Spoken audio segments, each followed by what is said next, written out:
જય માતાજી મિત્રો, આજે આપણે વાત કરશું ઊંચાકોટા દર્શન કરવા આવેલ એનઆરઆઈ સાથે બનેલી ઘટના પર। અમેરિકાના ટેક્સાસ રાજ્યના એક શાંત અને વ્યવસ્થિત શહેરમાં છેલ્લા લગભગ 9 વર્ષથી વસવાટ કરતો એક ગુજરાતી પરિવાર બહારથી જોનાર દરેક માણસની ઈર્ષા થાય એવું જીવન જીવતો હતો। વિશાળ રસ્તાઓ, ઊંચી ઇમારતો અને આધુનિક સુવિધાઓ વચ્ચે પોતાનું નાનકડું સપનું લઈને ગયેલા આ પરિવારે શરૂઆતમાં જે કઠિન દિવસો જોયા હતા ને, તે યાદ કરતા આજે પણ તેમની આંખો ભીની થઈ જતી હતી। પરિવારના વડા હસમુખભાઈએ જ્યારે પ્રથમ વખત અમેરિકાની ધરતી પર પગ મૂક્યો હતો, ત્યારે તેમની પાસે ન તો મોટી મૂડી હતી, ન કઈ ઓળખાણ હતી અને ન ભવ્ય ભવિષ્યની ખાતરી હતી। સવારે સૂર્ય ઉગે તે પહેલા કામ પર જવું, મધરાત પછી ઘરે પરત ફરવું તેમનો રોજનો નિયમ બની ગયો હતો। ક્યારેક બાંધકામના સ્થળે ભારે ભારે ઊંચકવો પડતો, ક્યારેક સફાઈનું કામ કરવું પડતું, તો ક્યારેક હાડમારી કરાવતી મજૂરી કરીને દિવસ પૂરો કરવો પડતો હતો। પત્ની જયાબેન પણ પાછળ રહી નહોતી। તેમણે પણ હોટલમાં સફાઈથી લઈને રસોડાના કામ સુધી બધું કર્યું। વર્ષો સુધી બંનેએ પોતાની દરેક ઈચ્છા દબાવી રાખી, દરેક ડોલર બચાવ્યું અને ધીમે ધીમે મહેનતના પરસેવાને સફળતામાં ફેરવ્યું। આખરે એક દિવસ એવો આવ્યો કે તેમણે પોતાની નાનકડી મોટેલ ખરીદી લીધી। એ દિવસ તેમની જિંદગીનો સૌથી મોટો વિજય હતો। લોકો તેમને સફળ ઉદ્યોગપતિ તરીકે ઓળખવા લાગ્યા, પરંતુ હસમુખભાઈ અને જયાબેન પોતાના સંસ્કારો ભૂલ્યા નહોતા। તેઓ દરેક સફળતાનું શ્રેય પોતાની કુળદેવી ઊંચાકોટા માતાજીને જ આપતા હતા। દર સવારની શરૂઆત માતાજીના નામથી થતી, દર રાત્રે માતાજીનો આભાર માનીને જ આંખો મીચતી। પરંતુ આ જ ઘરમાં ઉછરેલો તેમનો એકમાત્ર દીકરો યશ ધીમે ધીમે અલગ જ સ્વભાવનો બની રહ્યો હતો। બાળપણમાં સંસ્કારી અને શાંત લાગતો યશ અમેરિકાની ચમકધમક, પૈસા અને વૈભવ વચ્ચે મોટો થતો ગયો। તેમ તેના સ્વભાવમાં અજાણતા જ અહંકાર ઘર કરતો ગયો। તેને લાગવા લાગ્યું કે દુનિયામાં પૈસા હોય તો બધું ખરીદી શકાય। વડીલોની સલાહ તેને જૂની વાતો લાગતી।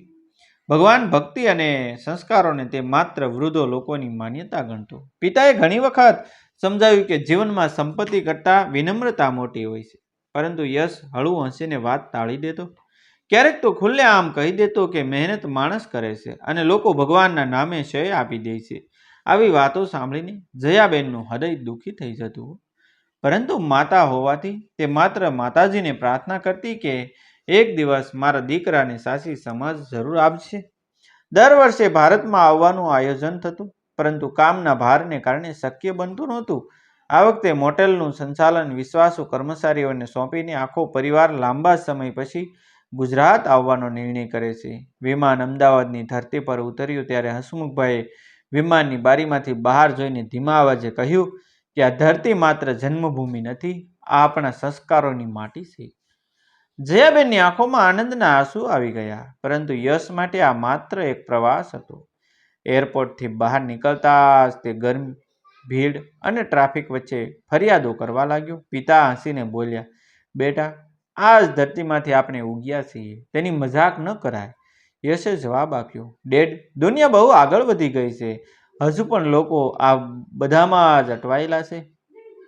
હસમુખભાઈએ વધુ કંઈ કહ્યું નહીં। તેમને ખબર હતી કે અનુભવ જે પાઠ શીખવે છે ને, તે કોઈ શબ્દો શીખવી શકતા નથી। ઘરે થોડા દિવસ રોકાયા પછી એક સવારે હસમુખભાઈએ જાહેરાત કરી કે આવતીકાલે આખો પરિવાર ઊંચાકોટા માતાજીના દર્શન કરવા જશે। આ વાત સાંભળીને જયાબેનના ચહેરા પર અદ્ભુત તેજ આવી ગયું। તેણે તરત જ પૂજાની તૈયારી શરૂ કરી। યશને આ યોજના ખાસ ગમી નહીં। તેણે કહ્યું કે મંદિરમાં 2 કલાક ઊભા રહેવા કરતાં કોઈ સારી જગ્યાએ ફરવા જઈએ તો સારું, પરંતુ માતાની લાગણી સામે તે ના પાડી શક્યો નહીં। બીજા દિવસે વહેલી સવારે પરિવાર કારમાં નીકળ્યું। રસ્તા દરમિયાન હસમુખભાઈએ દીકરાને ઊંચાકોટા માતાજી વિશે, ત્યાંની લોકાસ્થા વિશે અને વર્ષોથી લોકોની શ્રદ્ધા વિશે વાતો કરતા રહ્યા। યશ ક્યારેક મોબાઈલમાં વ્યસ્ત થઈ જતો, ક્યારેક બારી બહાર જોતો રહેતો। પિતાની વાતોમાં તેનો ખાસ રસ નહોતો। લાંબી મુસાફરી પછી આખરે પરિવાર ઊંચાકોટા માતાજીના પવિત્ર ધામે પહોંચ્યો। મંદિરનો શાંત માહોલ, ઘંટોના મધુર નાદ, ભક્તોના જયકાર અને ધૂપની સુગંધ સમગ્ર વાતાવરણને ભક્તિમય બનાવી રહ્યા હતા। હસમુખભાઈ અને જયાબેન માતાજીના દર્શન કરતા જ ભાવ વિભોર થઈ ગયા। બંને માથું નમાવી વર્ષોની કૃપા બદલ આભાર માન્યો। જયાબેનની આંખોમાંથી આંસુની ધારા વહેવા લાગી। તેમણે ધીમા સ્વરે પ્રાર્થના કરી કે હે માં, અમને બધું આપ્યું છે, હવે માત્ર મારા દીકરાને સારા વિચારો આપજો. યશ પણ દર્શન કરવા ઊભો રહ્યો, પરંતુ તેના ચહેરા પર ભક્તિ કરતા ઔપચારિકતા વધુ દેખાતી હતી. તેણે ઝડપથી હાથ જોડ્યા અને બહાર નીકળી ગયો. દર્શન પૂર્ણ થયા પછી પરિવાર મંદિરની આસપાસનો સુંદર વિસ્તાર જોવા નીકળ્યો. દૂર સુધી ફેલાયેલો દરિયો, ખડકો સાથે અથડાતા મોજા અને કુદરતી સૌંદર્ય જોઈને દરેક મંત્રમુગ્ધ થઈ ગયું. યશ મોબાઈલમાં તસવીરો અને વિડીયો બનાવવામાં વ્યસ્ત હતો. અચાનક તેની નજર દૂર આવેલા કાળિયા ભીલની કોઠીઓ તરફ ગઈ. તેણે કેટલાક લોકો પાસેથી તેના વિશે સાંભળ્યું. તેના મનમાં તરત જ ઉત્સુકતા જાગી. તેણે કહ્યું કે હું ત્યાં જઈને નજીકથી જોઈ આવું. હસમુખભાઈ તરત જ બોલ્યા, ના બેટા, જ્યાં સુરક્ષા માટે રોકવામાં આવે છે ત્યાં જવાનું નથી. ઘણા સ્થળો જોખમી હોય છે. પરંતુ યશે હસીને કહ્યું કે ડેડ, હું નાનો બાળક નથી, કંઈ નહીં થાય. જયાબેને પણ વિનંતી કરી, બેટા જીદ ન કર, દર્શન કરવા આવ્યા છીએ, જોખમ લેવા નહીં. પરંતુ અહંકાર ઘણી વખત સમજણનો અવાજ દબાવી દે છે. યશે માતા પિતાની વાતને હળવાશથી ઉડાવી દીધી. તે ઝડપથી આગળ વધવા લાગ્યો. દૂરથી સ્પષ્ટ દેખાતી સુરક્ષાની દિવાલ અને ચેતવણીના સંકેતો જાણે તેને રોકવા માટે ઊભા હતા. પરંતુ યશના મનમાં એક જ વિચાર હતો, મને કોણ રોકી શકે? પાછળ ઉભેલા હસમુખભાઈના ચહેરા પર અચાનક અજાણી ચિંતા છવાઈ ગઈ. જયાબેનનું હૃદય જોરથી ધબકવા લાગ્યું. તેમને ખબર નહોતી કે થોડા જ પળોમાં તેમના જીવનની સૌથી ભયાનક પરીક્ષાની શરૂઆત થવાની હતી. યશના પગ હવે વધુ ઝડપથી આગળ વધી રહ્યા હતા. પાછળથી હસમુખભાઈ વારંવાર બૂમો પાડી રહ્યા હતા, યશ ઊભો રહી જા, આગળ ન જતો. પરંતુ અહંકાર જ્યારે માણસના મન પર સવાર થઈ જાય ને, ત્યારે તેને પોતાના લોકોનો અવાજ ધીમો સંભળાય છે. યશે એક વખત પાછળ ફરીને જોયું, હળવું સ્મિત કર્યું અને હાથ હલાવી જાણે કહેતો હોય તેમ ફરી આગળ વધ્યો. થોડા ક્ષણોમાં તે સુરક્ષા માટે બનાવેલી દિવાલ સુધી પહોંચી ગયો. દિવાલ પર સ્પષ્ટ શબ્દમાં ચેતવણી લખેલી હતી, જોખમી વિસ્તારમાં પ્રવેશ કરવો નહીં. આસપાસ ઉભેલા કેટલાક સ્થાનિક લોકો પણ તેને રોકવા લાગ્યા. એક વૃદ્ધે કહ્યું કે બેટા, અહીં અંદર જવાની જરૂર નથી. ઘણા લોકો માત્ર ઉત્સુકતામાં મુશ્કેલીમાં મુકાઈ જાય છે. પરંતુ યશે તેમની વાતને હળવી મજાક સમજી. તેણે ગર્વથી જવાબ આપ્યો, હું અમેરિકામાં પર્વતો ચડ્યો છું, ખીણોમાં ફર્યો છું, મને કંઈ નહીં થાય. આ શબ્દ બોલતા જ તેણે દિવાલનો સહારો લઈને એક જ ઝાટકે અંદર કૂદી ગયો. દિવાલની બીજી બાજુનું દ્રશ્ય બહારથી દેખાતું હતું તેના કરતાં ઘણું જ ભયાનક હતું. ઉપરથી સામાન્ય લાગતો વિસ્તાર અંદરથી અસમાન લપસણો અને ઊંડા ભેખડોથી ભરેલો હતો. યશે શરૂઆતમાં આત્મવિશ્વાસ સાથે થોડા પગલાં ભર્યા, પરંતુ એક પથ્થર પર પગ પડતા તેનું સંતુલન બગડી ગયું. તે પોતાની જાતને સંભાળે તે પહેલા જમીન નીચે તરફ સરકવા લાગી. પથ્થરો હાથમાંથી છૂટતા ગયા, પગ નીચેનો ટેકો ખસી ગયો અને ક્ષણ માત્રમાં તે ઊંડા ભેખડ તરફ ખસી ગયો. થોડા અંતરે એક મોટા ખડક સાથે અથડાઈને તે અટકી ગયો. પરંતુ હવે તે એવી જગ્યાએ હતો જ્યાંથી ઉપર ચડવું લગભગ અશક્ય હતું. ઉપર આકાશ દેખાતું હતું, પરંતુ બહાર નીકળવાનો કોઈ સીધો રસ્તો નહોતો. આસપાસ ખડકો, કાંટાવાળી ઝાડીઓ અને ઊંડી ખાઈ જેવું વાતાવરણ હતું. યશના ચહેરા પરથી ગર્વની જગ્યાએ ગભરાટ ઉતરી આવ્યો. ઉપર ઉભેલા હસમુખભાઈએ દીકરાને અચાનક નજરમાંથી ગાયબ થતો જોયો ત્યારે તેના પગ નીચેની જમીન સરકી ગઈ હોય તેમ લાગ્યું. તેઓ દોડતા દોડતા દિવાલ સુધી પહોંચ્યા અને અંદર નજર કરતા તેમના મોંમાંથી માત્ર એક જ શબ્દ નીકળ્યો, યશ. નીચેમાંથી ધીમો અવાજ આવ્યો, ડેડ બચાવો, હું ફસાઈ ગયો છું, ડેડ બચાવો. આ શબ્દ સાંભળતા જયાબેનના હાથમાંથી પાણીની બોટલ નીચે પડી ગઈ. તેમનો આખો દેહ ધ્રુજવા લાગ્યો. તેમણે દિવાલ પકડીને નીચે જોયું તો દીકરો ખૂબ જ નીચે એક ખડક પર બેઠેલો દેખાતો હતો. તેની આંખોમાં હવે અહંકાર નહોતો, માત્ર ભય હતો. આસપાસ ઉભેલા લોકો પણ દોડી આવ્યા. સૌએ પરિસ્થિતિ જોઈ અને એકબીજા તરફ ચિંતાભરી નજરે જોવા લાગ્યા. યશે બહાર આવવાનો પ્રથમ પ્રયાસ કર્યો. તેણે ખડકનો સહારો લઈને ઉપર ચડવાની કોશિશ કરી, પરંતુ હાથમાંથી આવેલી માટી સરકી ગઈ. પગ લપસ્યો અને તે ફરી નીચે પડી ગયો. તેના હાથમાં નાના ઘા થઈ ગયા, કપડાં ધૂળ અને માટીથી ભરાઈ ગયા. હવે તેની છાતી ધબકવા લાગી. તેણે ફરી જોરથી બૂમ પાડી, કોઈ છે, મને બહાર કાઢો. અવાજ ભેખાડોમાં અથડાઈને પાછો આવતો હતો. ઉપર ઉભેલા લોકો પણ મૂંઝવણમાં હતા. કોઈને અંદર ઉતરવાની હિંમત થતી નહોતી, કારણ કે જ્યાં યશ ફસાયો હતો ત્યાં પહોંચવું પણ જોખમી હતું. એક સ્થાનિક વ્યક્તિએ ધીમેથી કહ્યું, અહીં ઉતરવું સહેલું નથી. બીજો માણસ પણ ફસાઈ જાય તેવી શક્યતા અહીં રહેલી છે. જયાબેન હવે રડી રહ્યા હતા. તેઓ વારંવાર માતાજીનું નામ લઈ પ્રાર્થના કરતા હતા કે હે મારા દીકરાની ભૂલ માફ કરજે માં, તેને સુરક્ષિત બહાર લાવી દેજો, તેનો અહંકાર તમે તોડી નાખજો, પરંતુ તેનું જીવન બચાવી લેજે મારી માં. હસમુખભાઈ બહારથી પોતાને મજબૂત બતાવવાનો પ્રયત્ન કરતા હતા, પરંતુ અંદરથી તેઓ પણ સંપૂર્ણપણે તૂટી ગયા હતા. તેમને વારંવાર પોતાની જ વાત યાદ આવતી હતી. અનુભવ જે પાઠ શીખવે છે ને તે શબ્દો શીખવી શકતા નથી. આજે એ જ અનુભવ તેમના દીકરાની સામે જીવંત ઊભો હતો. નીચે ફસાયેલ યશ હવે સંપૂર્ણપણે એકલો હતો. થોડા સમય પહેલા જે યુવાન પોતાને સૌથી શક્તિશાળી માનતો હતો, તે હવે એક નાનકડા પથ્થર પર બેઠો જીવન માટે સંઘર્ષ કરી રહ્યો હતો. મોબાઈલમાં સંકેત મળતો ન હતો. આસપાસથી માત્ર પવનનો અવાજ અને દૂર અથડાતા મોજાનો ઘોંઘાટ સંભળાતો હતો. તેણે ફરી ઉપર જોયું. ઉપર માતા પિતાના ચહેરા દેખાતા હતા, પરંતુ તેઓ પણ કંઈ કરી શકતા નહોતા. પ્રથમ વખત તેના મનમાં વિચાર આવ્યો કે પૈસા, ગર્વ અને શક્તિમાંથી એક પણ વસ્તુ આ ક્ષણે તેને બચાવી શકતી નહોતી. તેની આંખોમાંથી આંસુ વહેવા લાગ્યા. તે ધીમા અવાજે બોલ્યો કે માં, હું બહાર નહીં નીકળી શકું, એવું લાગે છે મને. જયાબેનનો રડવાનો અવાજ વધુ ઊંચો થઈ ગયો. હસમુખભાઈએ બંને હાથ જોડીને મંદિર તરફ નજર કરી. તેમના હોઠ પર એક જ પ્રાર્થના હતી કે હે ઊંચાકોટડા માતાજી, અમારી પરીક્ષા લઈ શકો, પરંતુ અમારા દીકરાને જીવનદાન આપજો. જો તેણે ભૂલ કરી હોય ને તો તેને સમજ આપજો, પરંતુ તેને અમારી આંખો સામે ખોવાઈ જવા ન દેજો. આસપાસ ઊભેલા કેટલાક ભક્તો પણ મૌન પ્રાર્થનામાં જોડાઈ ગયા. વાતાવરણમાં ગભરાટ, આશા અને નિરાશા એકસાથે ભળી ગયા હતા. યશ હવે થાકી ગયો હતો. હાથમાં વાગેલા ઘા દુખવા લાગ્યા હતા. તે ધીમે ધીમે એક ખડકનો ટેકો લઈને બેઠો. તેણે જીવનમાં પહેલીવાર સાચા હૃદયથી પોતાની અંદર ઝાંખી કરી. તેને યાદ આવવા લાગ્યું કેટલીક વખત તેણે માતા પિતાની લાગણીઓની મજાક ઉડાવી હતી, કેટલાક વખત ભગવાન અને ભક્તિ વિશે કડવા શબ્દ બોલ્યા હતા, અને કેટલાક વખત પોતાના અહંકારને સાચું માન્યું હતું. તેના હોઠ કંપી રહ્યા હતા, આંખો બંધ થઈ ગઈ. તેણે ધીમા અવાજે કહ્યું કે હે માં, જો તમે ખરેખર મારા માતા પિતાની શ્રદ્ધાનો આધાર છો તો મને સાચો માર્ગ બતાવજો. હું મારી ભૂલ સ્વીકારું છું. તે જ ક્ષણે તેના હાથ પાસેની ઝાડીઓમાં હળવી હલચલ થઈ.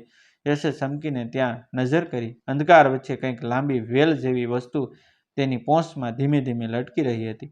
તે ક્ષણે તેના મનમાં આશાની એક નાની કિરણ જાગી. યશની આંખોમાં હજુ પણ આંસુથી ભરાયેલી હતી. ભય, પસ્તાવો અને જીવવાની છેલ્લી યશ આશા વચ્ચે તે ધીમે ધીમે આગળ વધ્યો. તેની સામે લટકતી વેલની એક મજબૂત ડાળી તેની પહોંચમાં હતી. તે ક્ષણે તેને સમજાયું નહોતું કે આ ડાળી પહેલા કેમ દેખાઈ નહોતી, અથવા હવે જ કેવી રીતે તેની નજર પડી તેના ઉપર, પણ તે વિચારવાનો સમય નહોતો એના. ઉપર ઉભેલા હસમુખભાઈ અને જયાબેન હજુ પણ પ્રાર્થના કરી રહ્યા હતા. યશે ધીમેથી પોતાના બંને હાથ આગળ વધાર્યા અને ડાળીને મજબૂત રીતે પકડી લીધી. ડાળી ખેંચતા તેને લાગ્યું કે તે પૂરતી મજબૂત છે. તેણે ધીમે ધીમે પગ માટે ટેકો શોધ્યો. પ્રથમ પ્રયાસમાં પગ સરકી ગયો, પરંતુ હવે તેના મનમાં પહેલાનો અહંકાર નહોતો, માત્ર ધીરજ અને બચી જવાની તીવ્ર ઈચ્છા હતી. તેણે ફરી એકવાર હિંમત ભેગી કરી. એક હાથથી ડાળી પકડી, બીજા હાથથી ખડકનો કિનારો પકડ્યો અને ઊંચે ઊંચે ઉપર વધવા લાગ્યો.